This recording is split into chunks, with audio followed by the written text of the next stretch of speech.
要屋企個運好咧，有幾樣嘢係要留心，同埋有啲嘢係唔擺得嘅喎。第一，屋企如果花草樹木謝咗枯晒嗰啲咧，一定要抌咗佢，重新換過。第二，尖刀、石頭呢一類，我哋話帶住有煞氣嘅嘢咧，盡量唔好擺，因為擺咗之後容易影響健康㗎。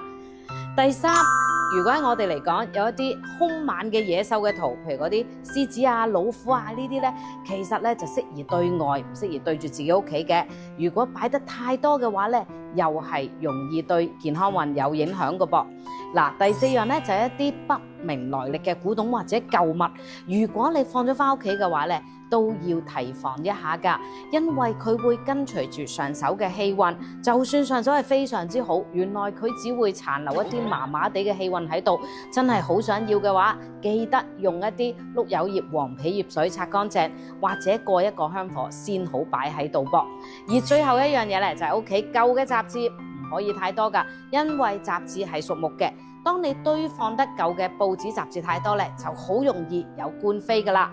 小就是非，大就官非，要小心啲喎。咁以上嘅嘢，如果能夠做到嘅話，自然家宅運係好啲㗎。